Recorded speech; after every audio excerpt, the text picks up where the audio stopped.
এই পিঠেগুলো যে খেতে এত ভালো হবে না বানিয়ে খেলে ভাবতেই পারবে না। আর বানানো একদমই সহজ। তো চলো দেখে নিই ঝটপট করে রেসিপিটা।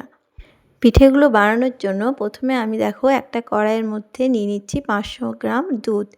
এখানে আমি গ্যাস জ্বালিয়ে দিয়েছি, দিয়ে এখানে আমি 500 গ্রাম দুধ নিয়ে নিচ্ছি। দুধটাকে দেখো উতলানো পর্যন্ত কিন্তু আমি ফুটে ওঠা পর্যন্ত অপেক্ষা করব। দেখো দুধটা কিন্তু ফুটে উঠেছে, আর এই 500 গ্রাম দুধটাকে আমি কিন্তু একদম 250 গ্রাম করে নেব। এটাকে ফুটিয়ে ফুটিয়ে জাল দিয়ে একদম 250 মতো করে নিতে হবে, একটু ঘন করে নিতে হবে। তো একটু সময় নিয়ে এটাকে আমি ফুটিয়ে নিচ্ছি। এই পিঠেগুলো বানানো খুবই সহজ বন্ধুরা, একবার শুধু তৈরি করে দেখো, আর খেতেও দুর্দান্ত লাগে। আর ওটা ফুটতে ফুটতে এদিকে দেখো কিছুটা গোবিন্দভোগ চালকে আমি গরম জল দিয়ে জাস্ট 5 মিনিট আগে আমি কিন্তু ভিজিয়ে রেখেছিলাম। এটাকে আমি একটু মিক্সির মধ্যে ঘুরিয়ে নেব। মিক্সির মধ্যে ভালোভাবে একটা পেস্ট তৈরি করে নেব। তো বেশিক্ষণ রাখিনি, 5 মিনিট আমি রেখেছি, আর খুব ফুটন্ত গরম জল দিয়ে দিয়েছিলাম বলে বেশি সময় কিন্তু একদমই লাগবে না। তো দেখো সমস্তটা আমি এই জল সমেত কিন্তু এক মিক্সি জারের মধ্যে দিয়ে দিচ্ছি। এবার এটাকে ঘুরিয়ে নেব। তোমাদের হাতে যদি সময় থাকে তাহলে কিন্তু 20 মিনিট আগেও এমনি জলে ভিজিয়ে দিতে পারো, কিন্তু আমি সময় কম নিয়ে তৈরি করছি, তাই গরম জল দিয়ে আমি আতপ চালগুলোকে ভিজিয়ে নিয়েছিলাম। তো দেখো এদিকে কিন্তু দুধটা ফুটে উঠেছে, দেখতেই পাচ্ছ।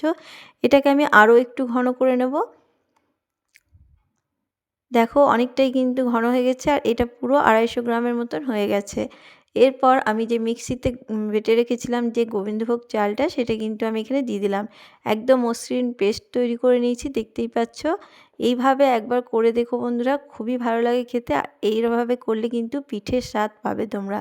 এইভাবে যদি গোবিন্দভোগ চাল দিয়ে করো, আর তোমরা চাইলে কিন্তু যেমন নর্মাল চাল দিয়েও করতে পারো, আতপ চাল দিয়ে, কিন্তু একটু সুগন্ধি চাল দিয়ে করলে কিন্তু পিঠের মতন খেতে লাগবে, তাই জন্যই করা। তো দেখো দেওয়ার সঙ্গে সঙ্গেই কিন্তু নেড়ে চেড়ে নিতে হবে, নাহলে কিন্তু তলে লেগে যেতে পারে। আর এখানে দেখো একদম 4 চামচ মতন দিয়ে দিচ্ছি গুঁড়ো দুধ। গুঁড়ো দুধটা দেওয়াতে কিন্তু এর টেস্টটা আরও ভালো লাগবে, একদম পুরো ক্ষীরের মতন তৈরি হবে। আর যেহেতু এটা ক্ষীর তৈরি করছি, তাই এটা কিন্তু একটু গুঁড়ো দুধ দেওয়ার চেষ্টা করবে। তো দেখো দেখে নিশ্চয়ই বুঝতেই পারছো যে কতটা সুন্দর হয়েছে। আর এরপর দিয়ে দিচ্ছি মিষ্টির জন্য এখানে প্রায় 5 চামচ মতন চিনি। মিষ্টিটা কিন্তু কম বেশি তোমরা করে নিতে পারো, যদি চাও একটু কম মিষ্টি খাবে তাহলে কিন্তু এখানে কমিয়ে দিতে পারো চিনিটা। 5 চামচ চিনিতে কিন্তু এটা খুব যথেষ্টই মিষ্টি হবে। তো দেখো এরপর চিনিটাকে ভালোভাবে কিন্তু গলিয়ে নেব এবং এর সাথে মিশিয়ে নেব।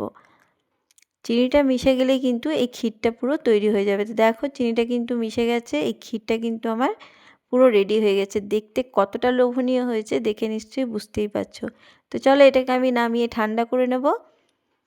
এটা পুরো রেডি হয়ে গেছে, এটাকে ঠান্ডা করে নিচ্ছি।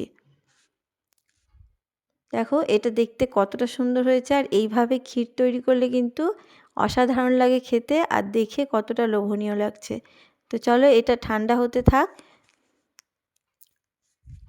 ততক্ষণে আমি এদিকে দেখো গ্যাসের মধ্যে আবারও কড়াই চাপিয়ে দিয়েছি, আর এখানে আমি দিয়ে দিচ্ছি 1 কাপ মতন লিকুইড দুধ। এখানে আর খুব বেশি কিন্তু দুধ লাগবে না, 1 কাপ দুধ দিলেই কিন্তু যথেষ্ট। এরপর দুধটাকে আমি ফুটে ওঠা পর্যন্ত অপেক্ষা করব। দেখো দুধটা ফুটে উঠছে, দেখতেই পাচ্ছ। এটাকে কিন্তু খুব বেশি ঘন করার প্রয়োজন নেই, একটু জাস্ট ফুটিয়ে নেব। যেহেতু আমি এর মধ্যে গুঁড়ো দুধ মেশাবো, তাই কিন্তু এটা বেশি ফোটালাম না। তোমরা যদি গুঁড়ো দুধটা ব্যবহার না করো তাহলে কিন্তু একটু ফুটিয়ে সামান্য ঘন করে নিতে পারো। দেখো এখানে দিয়ে দিলাম প্রায় 3 চামচ মতন গুঁড়ো দুধ। তোমরা যদি গুঁড়ো দুধটা না দিতে চাও, এই লিকুইড দুধটাকে কিন্তু ফুটিয়ে একটু সামান্য কমিয়ে নেবে, খুব বেশি কিন্তু ঘন করবে না। এরপর এখানে দেখো দিয়ে দিচ্ছি 2টো এলাচ। 2টো এলাচকে আমি ফাটিয়ে নিয়ে এখানে দিয়ে দিচ্ছি, এতে কিন্তু সুগন্ধটা খুব ভালো আসবে এবং টেস্টটাও খুব ভালো লাগবে। তো দেখো এরপর ভালোভাবে একটু সামান্য ফুটিয়ে নিচ্ছি। আর মিষ্টির জন্য আমি এখানে দিয়ে দিচ্ছি দেখো চিনি। এখানে আমি প্রায় 3 চামচ মতন চিনি দিয়ে দিয়েছি। চিনিটা চাইলে কিন্তু তোমরা কমিয়ে নিতে পারো। এরপর চিনিটাকে ভালোভাবে মিশিয়ে একটু সময় নিয়ে কিন্তু দুধটাকে ফুটিয়ে নেব। চিনিটা দেওয়ার পরে দেখতেই পাচ্ছ একটু পাতলা হয়ে এসছে, এটাকে আরও একটু জাল করে নেব। জাল করে নিয়ে এটাকে একটু সামান্য ঘন করে নিচ্ছি। তো দেখো এটা কিন্তু অনেকটাই ঘন হয়ে এসছে। আর এদিকে দেখো আমি নিয়ে নিয়েছি পাউরুটি। এখানে আমার বাড়তি পাউরুটি ছিল ঘরের মধ্যে, সেই পাউরুটিটা দিয়ে আজকে তোমাদেরকে এই পিঠেগুলো তৈরি করে দেখাবো। তো প্রথমে আমি এই পাউরুটিগুলোর ধারগুলো কিন্তু কেটে নেব। এই ধারগুলোকে কেটে নিতে হবে, ব্রাউন যে ধারগুলো আছে সেগুলোকে কেটে নিচ্ছি ছুরির সাহায্যে। তো বন্ধুরা, তোমরা কে কোথায় থেকে দেখছো আমাকে অবশ্যই কমেন্ট বক্সে জানিও। আর আমার রেসিপি তোমাদের কেমন লাগছে অবশ্যই কিন্তু জানাতে ভুলো না। আর ভালো লাগলে অবশ্যই একটা লাইক করে দিও। আর যে সকল বন্ধুরা আমার ভিডিও দেখো তাদেরকে আমি অসংখ্য ধন্যবাদ জানাই। এইভাবেই আমার পাশে থেকো বন্ধুরা। আর তোমাদের এই খুব সুন্দর সুন্দর কমেন্টে আমি খুব খুশি হই। দেখো আমি কিন্তু চারিপাশ ভালোভাবে কেটে নিচ্ছি ব্রাউন অংশগুলোকে। দেখো চারপাশ দিয়ে ভালোভাবে কেটে নিতে হবে এইভাবে। তো দেখো কেটে নিয়েছি, দেখতেই পাচ্ছ। এইভাবে কিন্তু সবগুলোই আমি কেটে রেডি করে নিচ্ছি। দেখো সমস্তগুলো আমি তৈরি করে নিয়েছি, পুরো কেটে নিয়েছি, দেখতেই পাচ্ছ। এরপর দেখো এখান থেকে একটা পাউরুটি নিয়ে নিয়েছি। এরপর এটাকে বেলে নেব, ভালোভাবে এটাকে বেলে নেব। দেখো এটাকে আমি বেলে নিয়েছি, দেখতেই পাচ্ছ। এরপর এখানে যে পুরটা তৈরি করে রেখেছিলাম দেখতেই পাচ্ছ কতটা সুন্দর লাগছে। এই পুরটার মধ্যে থেকে একটু পুর নিয়ে, খুব বেশি কিন্তু পুর দেব না, ঠিক অল্প পরিমাণে পুর নিয়ে কিন্তু আমি এর মধ্যে দিয়ে দেব। তোমরা যদি বেশি পুর দিতে ইচ্ছে করে তোমরা কিন্তু দিতে পারো, কিন্তু আমি একদমই খুব কমও নয় এবং খুব বেশিও নয়, সেরকম মতন কিন্তু পুর দিয়ে দিচ্ছি। পুরটাকে ঠিক এরকম কোনাকুনিভাবে দিয়ে দিতে হবে।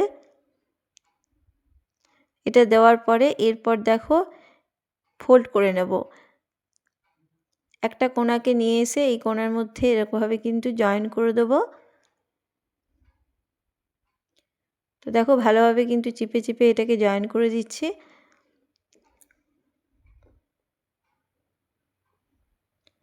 তো এটাকে দেখো একদম জয়েন করে দিয়েছি। এরপর একটা বাটি নিয়ে নিয়েছি, ধারালো বাটি, যেটা দিয়ে কিন্তু সহজেই কাটা হয়ে যাবে। তো দেখো সেটা দিয়ে কিন্তু এইভাবে চেপে দিয়ে আমি এটাকে কেটে নিয়েছি। দেখো খুব সুন্দরভাবে কিন্তু একটা পিঠে পুরো রেডি হয়ে গেছে। ঠিক এইভাবেই সমস্তগুলো করে নেব। তো দেখো সমস্তগুলো একটা পাত্রের মধ্যে পুরো রেডি করে নিয়েছি, দেখতেই পাচ্ছ। এগুলো তৈরি করা কিন্তু খুবই সহজ বন্ধুরা, খুব সহজেই কিন্তু তৈরি করে নিতে পারবে। তো দেখো এরপর যে দুধটাকে আমি রেডি করে রেখেছিলাম, ঘন করে রেখেছিলাম, সেই ঘন করা দুধটা কিন্তু এর উপরে এইভাবে কিন্তু দিয়ে দিচ্ছি। দুধের যে মালাইটা করে রেখেছিলাম সেই দুধের মালাইটা কিন্তু এইভাবে উপর থেকে দিয়ে দিচ্ছি। আর দুধটা কিন্তু অবশ্যই ঠান্ডা করে নিয়ে দেবে, নাহলে কিন্তু খুবই নরম হয়ে যাবে এই পাউরুটিগুলো, তখন কিন্তু তুলতে পারবে না। তো সমস্ত মালাইটা কিন্তু আমি দিয়ে দিয়েছি এর মধ্যে। এগুলো খেতে খুবই সুন্দর হয়। দেখো আমি পুরো রেডি করে নিয়েছি, দেখতেই পাচ্ছ। এখানে তোমাদেরকে আমি কেটে দেখাচ্ছি যে এগুলো কতটা সুন্দর তৈরি হয়েছে। একদম নরম তুলতুলে, মুখে দিলেই কিন্তু মিলিয়ে যাবে। এগুলো পাউরুটি দিয়ে যে এরকমভাবে পিঠে তৈরি করা যায় না দেখলে কিন্তু বিশ্বাসই হবে না। আর তোমরা যদি কাউকে এভাবে তৈরি করে খাওয়াও তাহলে কিন্তু বুঝতেই পারবে না যে এটা পাউরুটি দিয়ে তৈরি করা হয়েছে। তো কেমন লাগলো আমার আজকের এই রেসিপিটা? আশা করব তোমাদের খুব ভালো লেগেছে। ভালো লাগলে অবশ্যই চ্যানেলটাকে সাবস্ক্রাইব করে দিয়ে আমার পাশে থাকার অনুরোধ রইল।